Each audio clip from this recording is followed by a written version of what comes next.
This program is brought to you by Freedom from Fear, a nonprofit organization dedicated to helping people who suffer from anxieties and depression.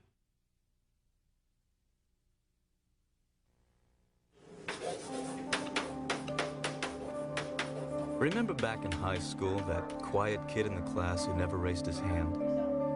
There's always outsiders in every high school, but I mean, I felt like I was on the outside of the outsiders. And how about that coworker of yours who hardly speaks at meetings? If they ask my opinion on something, I just, I get very frightened. We've all known people like this before, and we've all suffered through our own share of shyness. Do you brush your teeth every day? But for some people, shyness goes way beyond what you could ever imagine. This documentary will take you on a journey into the world of people who suffer from social anxiety disorder, the third most common mental disorder in our country after depression and substance abuse. What does it feel like to suffer from this disorder? It's a feeling of terror, like a life and death situation. There's another aspect. How does it affect families? It's a chemical situation that has affected just about all 11 aunts and uncles of mine, and it's now come down to second and third generations. What causes it? We've recognized the disorder. We've described it. We understand something about the biology, a lot about how common it is in the population. And how can you get help? If somebody does have social anxiety disorder, they should know that there is very effective treatment, and treatment that's very safe and well tolerated.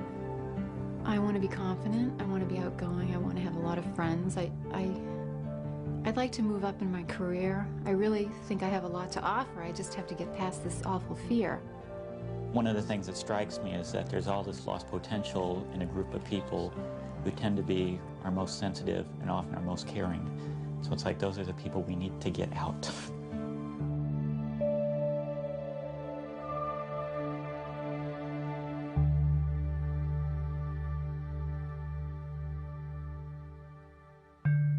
When I get up on a Monday morning, I get up and I have my coffee, but I'm already getting nervous.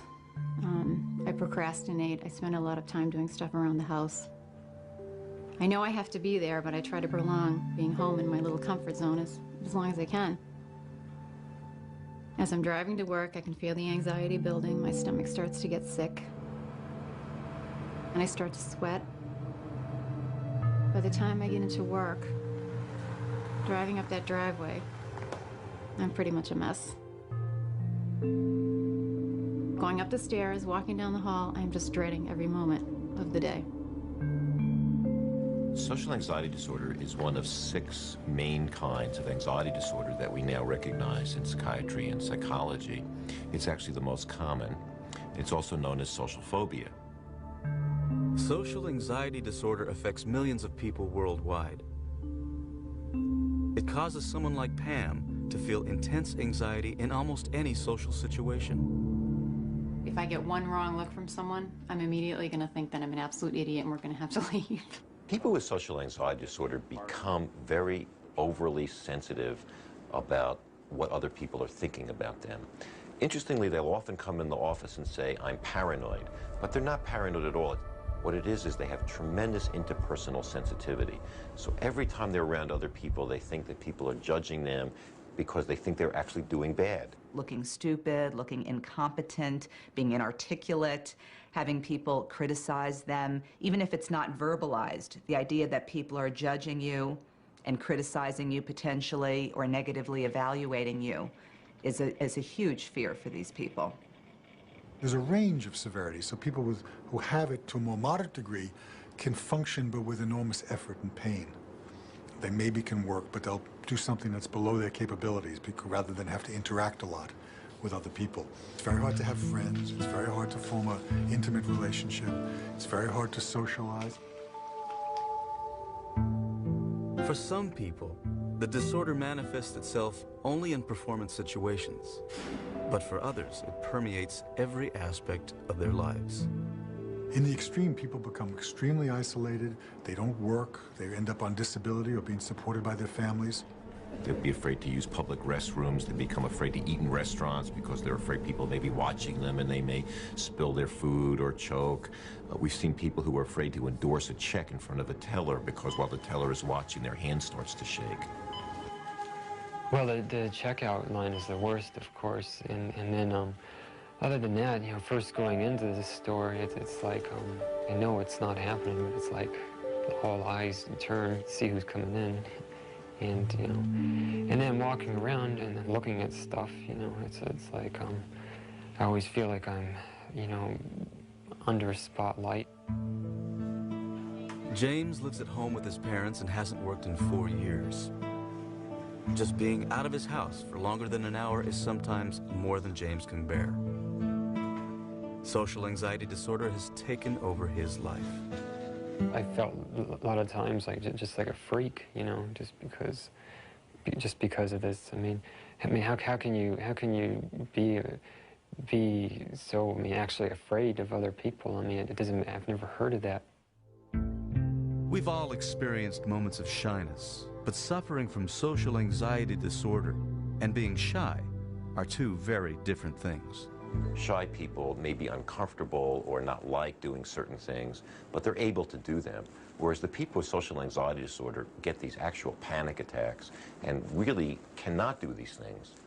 While socially anxious people are often limited by their disorder, shy people play an important role in society.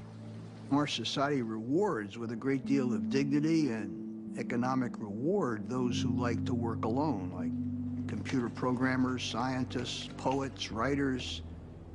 T.S. Eliot was a very shy child and a very shy adult, and so he closed the door and wrote poetry and plays and won a Nobel Prize in Literature. It's only a problem when it's over the top. Okay? When it incapacitates us, when it keeps us from getting to do the things that we want to do in life, when it robs us of pleasure, when it keeps us from working, when it keeps us from having relationships, it's a problem. The worst time for me was in a particular meeting where I was having a panic attack, and I still can remember the feeling of just being frozen. I didn't want to turn my head at all. You know, I was afraid to look at anybody on the side of me. Just sweating and just having this feeling of being outside my body, kind of looking down on me. It's a feeling of terror, like a life and death situation, basically. And it's totally unrealistic, but that's how I feel inside. Chris is a computer programmer. He started a social anxiety disorder website to help others who are going through struggles similar to his own. Right. After years of battling with social anxiety, Chris considers himself 90% better. I feel that I've overcome a lot of the disorder, and I want to show other people that they can do the same. I've come a long way from where I was in the past, and I'm able to handle it. I'm not 100% cured, but I'm able to handle it a lot better. Barb knows social anxiety as a psychologist and as a patient. She lectures on the importance of self-acceptance in overcoming anxiety as she struggles to find that acceptance within herself. I'm a psychologist. I should be able to have myself more together. Just feeling like that somehow that's not cool, you know, but, you know, I'm sure doctors get sick and have to go to doctors and get antibiotics, so why wouldn't psychologists have mental health problems too? One of the hardest things for someone with social anxiety to do is get up in front of an audience. Today, Barbara is doing just that, giving a presentation on social anxiety disorder for the general public. The anticipation of giving a speech is really the worst for me.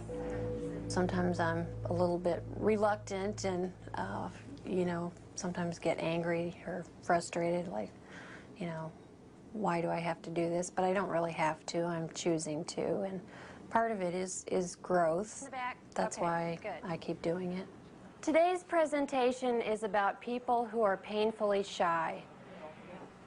It's also known as social anxiety disorder or social phobia.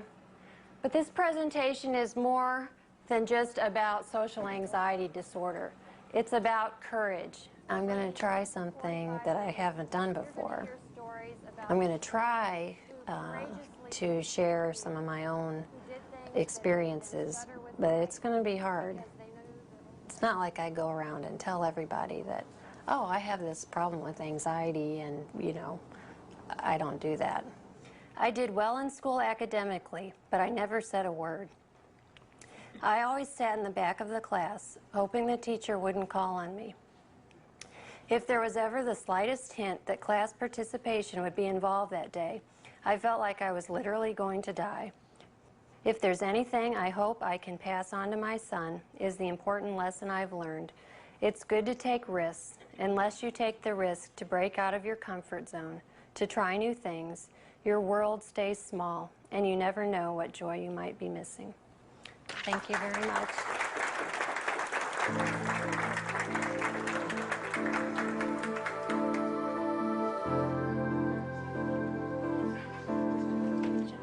When I'm done and it's over, a lot of times I just feel this huge relief. But also there's been times where I feel so emotional, like I want to cry, because it's just like I think I've built so much into it, and it's just been so draining that, you know, I just kind of, I don't know, it just all. What do you feel? I don't know, I'm just sad.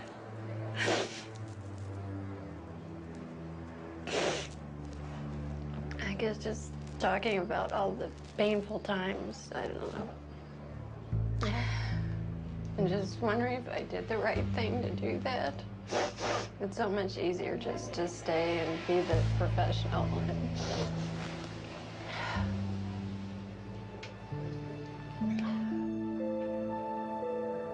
Over the last 2 decades, experts have explored what causes this disorder. We certainly know that it runs in families, so that people who have first-degree relatives, parents, for example, who have the illness are more likely to get it than other people. But that only explains a part of the reason people get it. Many people have a situation where maybe they were humiliated, criticized, rejected, evaluated poorly socially, and then they felt a loss of control, and they felt embarrassed, and there was a lot of shame that they experienced in that moment. And then what happens is they became more and more fearful of those situations. And so more avoidance took place, or just negative perceptions of situations like this. And so they started to then develop almost like a conditioned response to their fear. Of all the adults or adolescents that a psychiatrist would say have social anxiety or social phobia, some acquired it. They didn't have any special temperamental or genetic bias, but some did. The temperamental bias, which is inherited, is not for shyness. What you inherit is a tendency to overreact to anything that's new, novel, unfamiliar. We know that a particular circuitry in the brain of animals is reliably triggered when those animals experience fear in particular laboratory situations, something called conditioned fear. And it specifically involves a brain structure called the amygdala, which is kind of the central part of the brain for fear responses. This structure always fires when anything new happens. You hear a sound you didn't expect, you see a sight you didn't expect, a smell you didn't expect. And we think that the children who are born with this bias to overreact to novelty inherit a neurochemistry that makes this structure, the amygdala, very excitable. In a groundbreaking study, Dr. Jerome Kagan of Harvard University videotaped the reactions of infants to unfamiliar stimuli. His research suggests that some infants have a temperamental bias to experience anxiety. If you were an infant with such a chemistry, then if we showed those infants interesting stimuli they never saw before, like mobiles, colorful dolls that were moved in front of their face, that if you had this chemistry, you would begin to show this motor vigor and begin to cry because we had passed your threshold. That is a sign that you have inherited a chemistry in the amygdala that has rendered it very excitable. Therefore, for the rest of your life, you should be biased to react to unfamiliar things with an initial restraint. Kayla, what did you learn yesterday? Did you have your picture in your desk? Is your picture in your desk? Can you share it with us? Kayla is 7. She suffers from a disorder called selective mutism, which is a form of social anxiety disorder. There are some children that just manifest social phobia this way. They just literally shut down. And they do it with their voice because that's their easiest way of not communicating, not interacting. They find that, and over time they learn, that's like a learned behavior. So they shut down and they don't speak, so no attention will be brought to them. Do you brush your teeth every day? Yes or no? Do you brush them every day? Yes?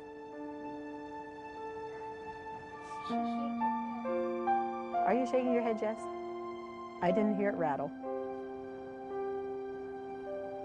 Shall I come back to you? Okay, I'll come back to you.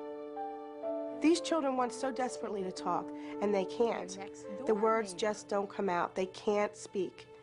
It's stuck. I've had little kids tell me that they're stuck in their throat, they're stuck in their chest, their tongue's playing tricks on them, their lips won't open up right, their mouth just doesn't work, their brain is telling them not to talk.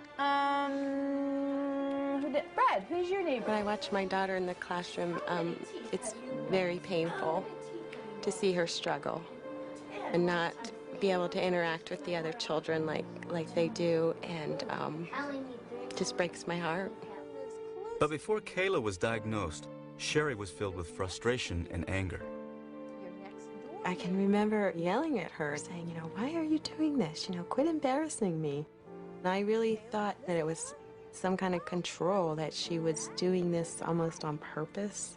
I mean, this child was suffering from major anxiety, and I just didn't understand. It's often difficult for parents to tell that these children have social phobia or selective mutism. Reason being because at home they're comfortable and they're totally fine. And I go first. They're often bossy, they're stubborn, they're very assertive. You got that one. Oh. Everybody got you. Give me $1. Guy am I? Sherry has suffered from anxiety for many years, but she didn't associate her feelings of fear with Kayla's behavior. And then one day, she had to give a speech to a classroom full of her peers, and reality hit. The fear that took over my body, I mean, I was literally feeling sick, I was sweating, and that's when it brought so much light to me. I'm like, oh my gosh, this is what my daughter is feeling every single day. Close to you. In the majority of cases, this anxiety is hereditary. It's passed on from one family member to the next. So when these parents find out that the symptoms that these children have are due to anxiety, it makes them take a step back and realize, this is me, this was my brother, this was my sister. All of these things that my child is going through is what I went through and what I'm feeling. It's just been a real eye-opener for me. I've learned so much about myself. It helps me to understand myself better. And mostly it helps me to understand Kayla. This is me on the map of my room. Natalie is Kayla's best friend in school. I cherish their friendship because Kayla has come so far this year. And a lot of the credit goes to Natalie and to her teacher, Mrs. Decker. All she keeps saying is no. These children tend to bond with very outgoing children because they will do the speaking for them. And that's what you see with Kayla. You see Kayla having bonded with Natalie. Well, when she's shy to talk, she just tells me and she whispers it to me and I say it for her. Where's the Pacific Ocean? And I made her talk because the first she was reading to me and I keep telling her that she could do it. Kayla's come a long way. She's got good friends in school and she speaks with Natalie. But in order for her to fully recover, Dr. Blum has suggested that she take antidepressant medication. We should start them on very low doses of medication in order to lower their anxiety level. The children are much more receptive when their anxiety is lower. They're able to perform the things that we need them to do. Once Kayla becomes more confident and comfortable in the classroom, she will be slowly taken off her medication. The prognosis of selective mutism, when it's viewed from an anxiety perspective, is excellent. These children overcome selective mutism. So if we can give them the coping skills and develop behavioral techniques to be able to deal with a stressful situation, they're able to carry that over into their life as they get older. Now I try to look at things in such a positive way, and I know that, we recognize the problem and that we're getting help for her, and she's going to overcome this at a young age. And she won't hopefully have to go through the pain all these years that other people do. Kayla is fortunate. She's growing up in a time when many doctors and families are recognizing this disorder in children. But for socially anxious adults like Chris, the diagnosis took years. Chris is visiting his parents' home for the first time since he has started treatment for social anxiety disorder. The conversation brings up painful memories of a lonely child, as documented by his mother Audrey in her diary. But I can see going through this. There's a number of times when I do mention shy, and I mean even one particular place where I'm actually concerned about Chris's personality. He didn't want to leave the yard all last summer. He wouldn't talk or even look at others. He wouldn't go to the neighbors' houses and had trouble with Sunday school and library school. Yeah, I mean, I know there were some problems because I didn't feel comfortable. I remember I'd go down to the bus stop and everybody would sit on one side of the street, and for some reason I would stay alone on the other side by myself. So there's another aspect in our family. I have cousins that have social anxiety situations, but I have lots of aunts that have had phobias. Grandma couldn't walk around the block unless you and Corey were with her because her legs would be like rubber. Aunt B couldn't go on a bus. They all had heart palpitations, anxiety attacks. It's a chemical situation that has affected just about all 11 aunts and uncles of mine, and it's now come down to second and third generations. Very heart-rending to think that you were experiencing these things, and I would have loved to try to help you with it. Social anxiety affects more than the people who suffer from it. It also has an impact on everyone who loves and cares for them. So do you think you've gotten everything you want to get for your mother for Christmas? I feel at times so sad that she has so much capability, so much intelligence, beautiful woman, has everything in the world going for her, but she can't recognize it. I think at the party, that's extremely painful for me to watch. It is somebody that I care so deeply about. When she thinks, okay, I'm ugly, I seem unprofessional, all of these thoughts, my first reaction is to just say, you're crazy. I think it's hard because I've always seen so much more in her than she sees in herself. I didn't know I had social anxiety disorder, and they didn't have a word for it back then anyways. I mean, I was pretty depressed, not very happy. See, I feel bad for even my parents watching this. I cried myself to sleep a lot. But I don't know if I want them to know that. I was suicidal, a lot, and they didn't necessarily know that, but I mean, I think I have it over in my high school yearbook that I wrote some letter in there. I think maybe I've hidden it that I would kill myself at a certain point if things didn't get better.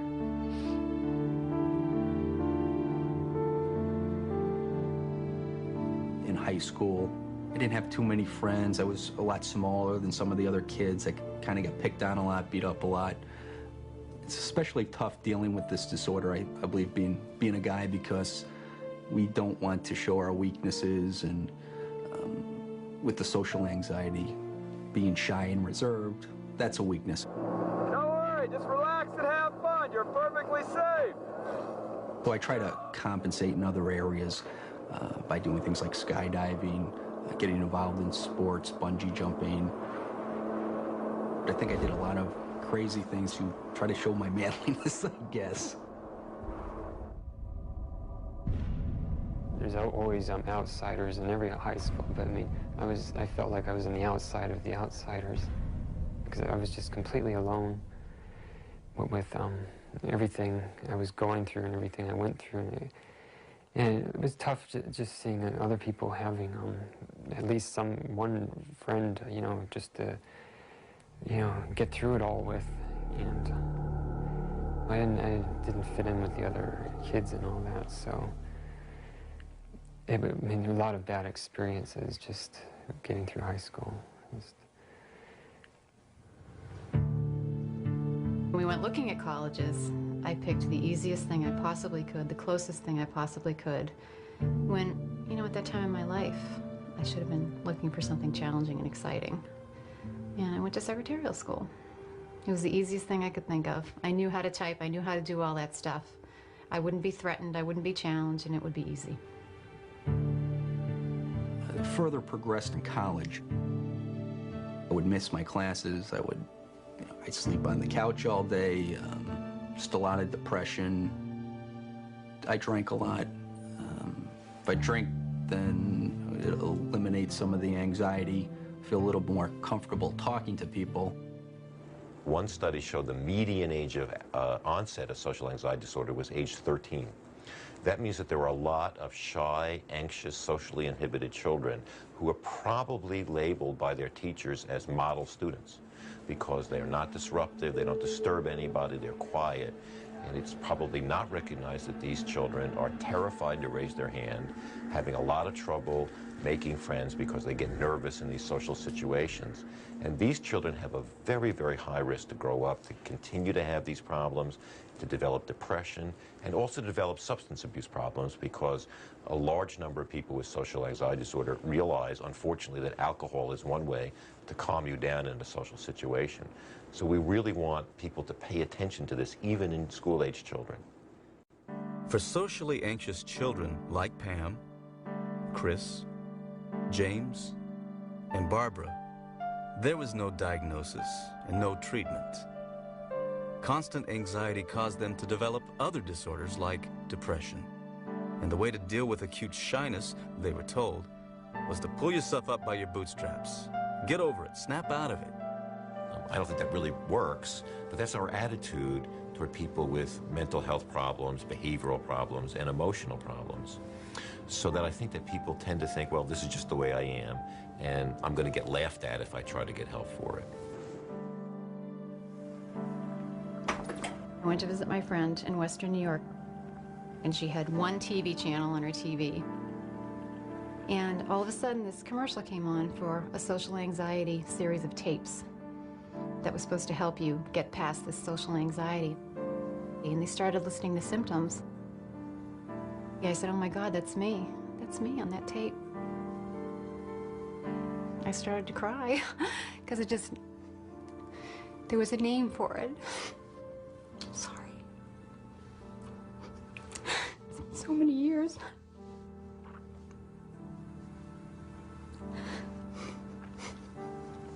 There was a name for it, and something existed. And it looked like I could get help. Sorry.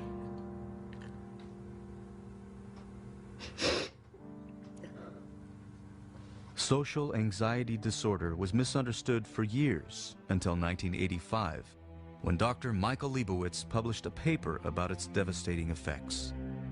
Dr. Leibowitz started the first anxiety disorders clinic in the United States. In the last 15 years, we've recognized the disorder. We've described it. We understand something about the biology, a lot about how common it is in the population. We can really help most of the people affected by it to a significant degree. At the New York State Psychiatric Institute, A research team is looking into the brain in a whole new way. Utilizing PET scan imaging, they search for the answer to a puzzling question. How do the neurotransmitters dopamine and serotonin affect patients with social anxiety disorder? Neurotransmitters are chemicals that help pass a nerve signal from one neuron to the next. How do they affect us? Well, when you wake up in the morning, it's because certain nerves are flooding your brain with the neurotransmitter serotonin. Or when you're exercising, your nerve endings release dopamine, a neurotransmitter that helps muscles move more easily. Neurotransmitters affect everything we do, every thought we have, and they have a great influence on our sense of well-being. Think of a neurotransmitter as an electronic messenger that passes a nerve signal from one neuron to the next throughout the entire body. In order to do its job, it has to move through a small gap between neurons called the synapse and get absorbed by the next neuron. But sometimes, for reasons scientists don't yet understand, that doesn't happen. And when it doesn't, people experience a myriad of problems, including the effects of social anxiety disorder.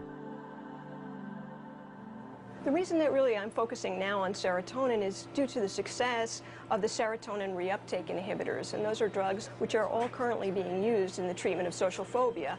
Dr. Kent uses PET scan images in the hope that she can see how the group of antidepressant medications, known as the SSRIs, help neurons absorb serotonin. She starts by doing a baseline PET scan on patients prior to treatment with the SSRI drug paroxetine. In the second column here, we see the baseline PET scan, or the first PET scan that was done before treatment was instituted. And the hot areas, or the brightest areas here, are the areas of the greatest binding or greatest density of the serotonin transporter. After 3 to 6 months of treatment with paroxetine, on rescanning these patients, these images show a significant reduction in hot spots or brightness, indicating that those sites now are occupied by the drug, paroxetine. It does suggest that, at least with this drug, that there is very, very high occupancy of those brain sites. And so you can really see the mechanism of action of how this drug is working in the brain. All the patients really were feeling significantly better and actually functioning better in their social lives, and really overall much less anxious. Social anxiety disorder shows some difference in symptoms around the world. Dr. Roberto Luis Fernandez studies the impact of social anxiety disorder on different cultural groups, and he's found some surprising distinctions. In some Asian groups, for example, the concern is much more about the impact of your symptoms on somebody else, how they feel embarrassed or uncomfortable by you. Whereas here in the United States, it's often about feeling embarrassed yourself. Cultural differences influence how we view social anxiety disorder. They also influence what triggers it. In U.S. Latinos or Latin Americans in general, dancing is very important, and a lot of people I see come in because they're concerned about feeling embarrassed about the way they dance in front of other people. ¿Habla usted español? Sí, hablo un poquito. For new immigrants, social anxiety can be triggered as a reaction to a foreign environment. People who migrate might have been in their countries of origin somewhat shy, but not to the degree where it would have caused a problem. But after migration, they might feel much more difficulty in social interactions because they have to deal with following a new set of social rules, which they may not completely know about or feel comfortable with. Whereas if they had not been in that migrant situation, they may never have had social phobia to that degree or even have received the diagnosis. There are two kinds of treatment that have been proven by good, rigorous scientific studies to be effective. One is a type of psychotherapy called cognitive behavioral psychotherapy, and the other are medications, particularly medications that we usually call antidepressant medications, although we now know that they're useful for anxiety as well. The medications maybe have a little bit of edge in terms of how potent they are, but the cognitive therapy looks more durable in terms of its effects after you stop. So there may be ways to combine the two to really get the best of both worlds. Medication and psychotherapy are intended to change the person, and the person is part biology, part psychology. Dr. Richard Heimberg, director of the Adult Anxiety Disorder Clinic at Temple University, uses cognitive behavioral therapy with socially anxious adults. In this form of therapy, patients learn to change the way they feel by changing the way they think. She won't go out with me. She'll have changed her mind by the time I call her. Okay? Those very, very negative predictions. Right. And the outcome in truth was? She went out with me. Pretty amazing how different those things can be, isn't it? And this therapy assumes that part of the anxiety response in adults affected by this disorder is a learned behavior. And like many other learned behaviors, it can be modified through training. a very important piece of cognitive behavior therapy is not only talking about situations, but actually doing and learning by doing. Is she somebody that you would like to call again? Definitely. Okay. Well, how about we set that up as an agreement between us that you'll call her this week? Sometime in the next day or two, in fact, let's say, because you don't want too much time to pay. Okay, I guess. Will you agree to do that? Yeah, I'll try. Will you agree to do it? Yes. Yeah. Okay. Over time, patients learn to replace their negative, anxious response to social situations with a more appropriate one. The first step in getting better is often the hardest. Finding the courage to ask for help. At least now I want to do these things, you know, to reduce the anxiety. Absolutely. I think you're on the road to recovery, you know. Not only that, but just coming here and doing what you're doing is very courageous. It's and desperation. You could call it desperation. What do you feel better, calling it desperation or courage? What's going to make you feel better? They're both correct. Well, I guess whatever people want to call it. To me, it feels desperate, though. It feels desperate. But if you said it courageous, say courageous. Courageous. Say desperate. Desperate. Which feels better? Well, not what feels more real. What feels better? Courageous feels better. I mean, it's a better thing. You know, it's so that feels, you know, better. But it feels desperate. Yeah. Where you need to go in your thinking is to start balancing that negative thinking, that it's desperate, to one of courageous. They're both correct. Yeah. But the other way is going to make you happier. I see. I never thought of it that way before, that they're both correct. Yeah. To me, it just seemed desperate, and that was it. Right. Well, think about it as courageous. Okay. Okay? Just 2 months after beginning cognitive behavioral therapy, James starts seeing results. Today, I'm going to a grocery store because that is something that has been hard for me to do in the past. I feel like I've made some progress, you know, in dealing with social phobia. Just like trying to face the things I used to avoid before. I've been using a lot of techniques that I learned from the therapist. I'm seeing Dr. Caton. One of the ones that helps me a lot is just to remind myself, you know, even if I do feel anxious and, you know, even if it is noticed by other people, or that it's not the end of the world, and, you know, I just think, so what, you know, even if they do see that, you know, about me. No, it's cash. Thanks. You too. It wasn't as bad as I thought it was going to be. I'm learning that about a lot of things lately. You know, nothing is as bad as it seems it could be. Another way James copes with his anxiety is by using a talent he's had for years, turning his experiences with social anxiety into cartoons. I guess it's like with writing, they say write what you know, and it's like, this is something I knew what it was like to go through, so I might as well do cartoons on that, you know.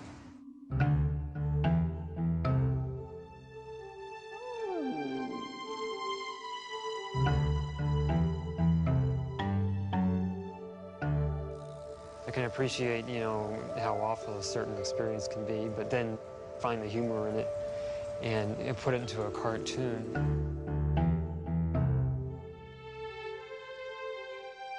A couple of websites that also deal with this have put them up. I've gotten a lot of good feedback. It's good just to look at the bad experiences and you know, make funny cartoons out of them. And if other people can look at them and maybe laugh too, and all the better. So many people there. Every time we go over. After years of living with anxiety, Pam has also decided to fight the fear. It's been about 4 weeks, I'd say, since you guys were last here. And I've started taking a medication, continue to see the social worker who's helping me with cognitive therapy. And I've had some ups and downs. Today, Pam is going to the hairdresser, an activity most women look forward to. But for Pam, it has been filled with fear. I've been going to the hairdresser in Boston for probably 12 years, and I'm still scared to go in and talk to this man. The day before I go, I try to think of interesting things to talk about, so that when I go in and start talking to him, I feel like I have something interesting to say. And the day of the event, I'm a basket case. And it's nothing this man has done. For some reason, he makes me nervous. As Pam and her boyfriend Mike approach Boston, she waits for the inevitable hit of anxiety to take over her day.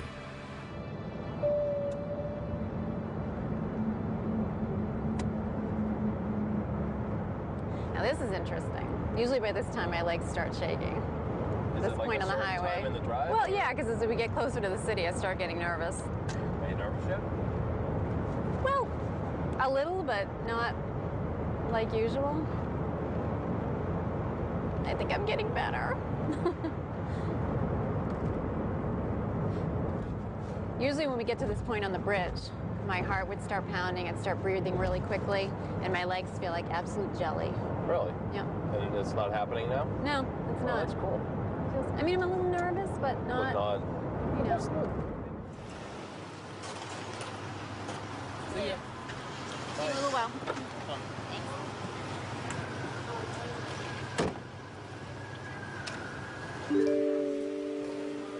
Pam and her hairdresser, Alan, have talked and laughed during their appointments for years. In all that time, Pam never let on that inside she was filled with anxiety. But today, their banter is surprisingly comfortable, and her laughter is real. Oh, feels great. Because I love to come in here. She loves it. This is the first time actually in about 12 years since I started coming to the salon that I've actually really enjoyed being with him, as opposed to thinking of myself being nervous. It's a great feeling. A lot of people would never allow themselves to be filmed while in their mind they look the worst that they can possibly look. But Pam's so comfortable with herself. You might be surprised about that. If I can let myself be interviewed getting my hair done like this, I think I can do anything. Oh, I love the color. That was nice. Yeah. How'd you feel? I felt pretty good, actually. I didn't feel as nervous. And they filmed everything, the hair color. Were you embarrassed? A little, no, not really. I think it must be the medication must be starting to kick in or something.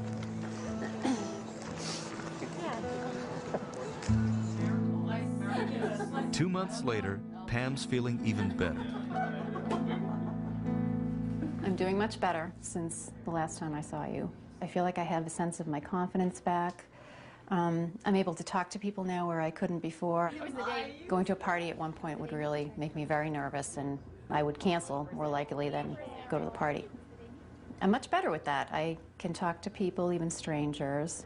Yeah, I get up. I do get up early. I have a long way to go, and I have my ups and downs. There are weeks when I feel myself getting back into that spiral again. Oh, you're bad, bad, bad. But you just pull yourself out, get your medication, go to the therapist, and you just feel much better. You can be friends with people. You can be social. You don't have to hide in your house or hide from social activities or hide from work. There is a way to get past this. It's liberating. The bus, the motorhome. It's been almost a year since Kayla started taking medication for her selective mutism. Kayla started on medication shortly after you were here, and the medication has helped her tremendously. At home here, she became much more adventurous. Going to the top. She would climb trees, hang upside down or swing sets, and just became like a little monkey, which was something we never really saw in our child before. We didn't realize how truly inhibited she was just in everyday life before she started on the medication. I mean, it's just amazing to see what she can do now versus what she couldn't before. But the biggest change in Kayla comes out at school.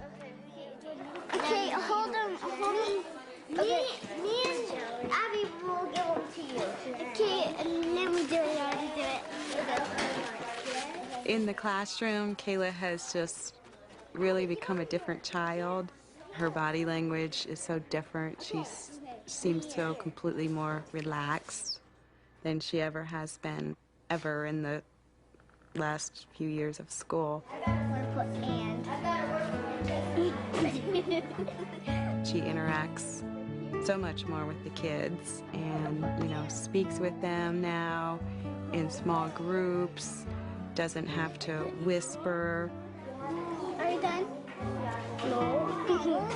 So good. Although Kayla's come a long way in a year, there's still some areas that she needs to continue working on. Where can we find Jumbo Burger? Like interacting with her teacher. Kayla, do you want to point to the Jumbo Burger? Sometimes she'll just nod yes and no. Which is it? Sometimes she'll say something, but it's usually just 1 or 2 sentences. And then other times she won't say anything, and she'll whisper in her friend's ear. And her friend will tell me, you know, the answer. On Christmas morning, Sarah runs to her stocking. Okay. To help Kayla feel more comfortable with her teacher, her parents make tapes of Kayla reading at home that she shares with her teacher after school. On Christmas Eve, Sarah looks out her window.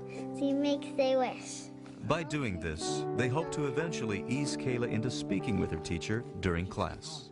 Hopefully by next year we can get her talking out loud to the teacher and participating in class verbally in front of everybody. We'd be extremely happy. And I think that's realistic. Whether it happens in a year or not, I don't know, but she's certainly on her way there. Kayla is always going to have a shy disposition about her. She's never going to be able to walk into a classroom and yell, "Hey, I'm here." But just to have her being able to interact and speak freely with everybody, really, would just be a great accomplishment for her. And if she can't do it, you know what? We'll still love her the same. I found out about 5 years ago, I don't know, I was about 27, when I first found out there was a name behind it. I just was shopping in the bookstore and found a book called the Anxiety and Phobia Workbook, and it described my symptoms exactly. And then I started practicing some of the things that they recommended, learning what was happening to my body, learning how to control those bodily symptoms, and then also dealing with some of the mental thoughts that were going through my head and contradicting those thoughts. Once Chris started combining medication with his therapy, he began to notice a change. I didn't see any results for about 6 weeks, but after 6 weeks, all of a sudden I had this big meeting, and it was with the top 2 people in the company. Now, I never I never have a meeting with those two, so it was like, what do these guys want? And so I go to the meeting, and I just couldn't believe. I mean, I did not feel nervous at all. At that point, that's where I knew that the medication was working for me.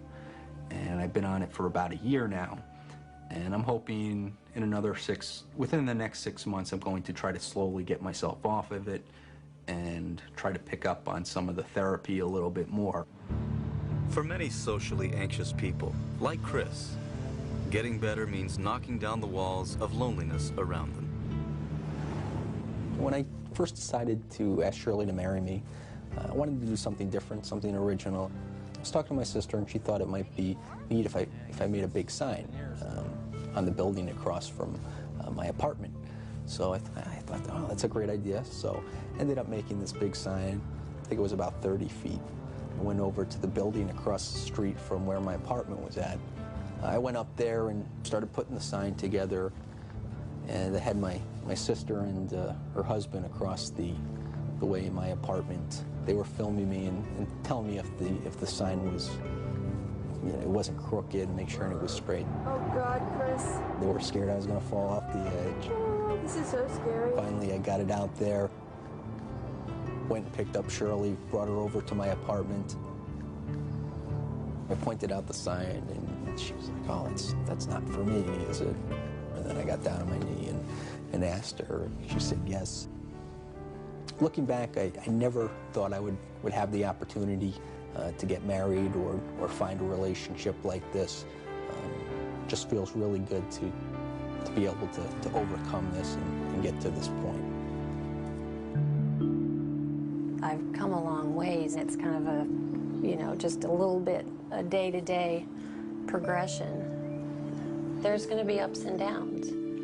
There's going to be times where you feel like, wow, I'm making great progress. But then there's also times where you have setbacks and you feel like withdrawing again. For me, that's been important to realize that, okay, it's not just a total, linear progression upwards in terms of recovery. And the fact that I still struggle with it, I don't think in any way negates the progress that I've made or the progress that is possible that I still may make in the future. While there's no cure for social anxiety disorder, treatment can make a difference. What does that mean? They'll still have anxiety. They may still have more anxiety than, Joe Schmo next door who doesn't have a problem with social anxiety. But they have a very good chance of starting in a positive way along the road to doing those things that they haven't been doing, to doing it with a great deal less anxiety than they started with. And that's a huge step forward.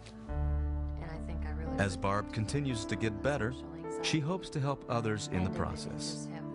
She and her husband Greg have written a book, Painfully Shy, which gives patients information on how to cope with the disorder. Greg is like the best thing that's ever happened to me, and we are a team. I feel like he saved my life, and getting married to me is kind of symbolic of the loneliness being over. I want people to know that there is hope and that don't give up. I mean, if I had known I was going to meet Greg, when I was a teenager, I would have okay, I'll just cruise through the next 10 years. But you don't know that ahead of time. And I mean, there's so many times where I thought, okay, I want to kill myself because I'm so miserable. And what if I had? I wouldn't have met Greg, or I wouldn't have had Jesse. One of the things that strikes me is that there's all this lost potential in a group of people who tend to be our most sensitive and often our most caring. So it's like those are the people we need to get out. Going to the top.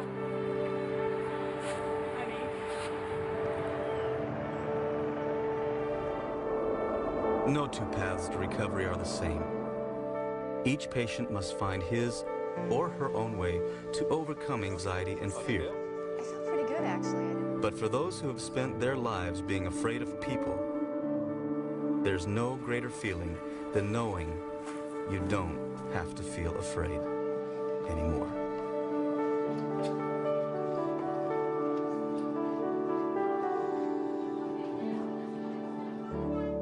I suffered from social anxiety disorder for quite a few years. And since my treatment, since I'm able to alleviate that problem from my life, life is so much more enjoyable now. You don't have to worry about what people are saying about you. You don't have to worry about what people are thinking. You don't have to second guess what you're going to say or do in public and think somebody's going to laugh at you, because you can just be yourself and enjoy life. May is Mental Health Month, and you can receive a free screening on National Anxiety Disorders Screening Day. For more information, call toll-free 888-442-2022.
This program was brought to you by Free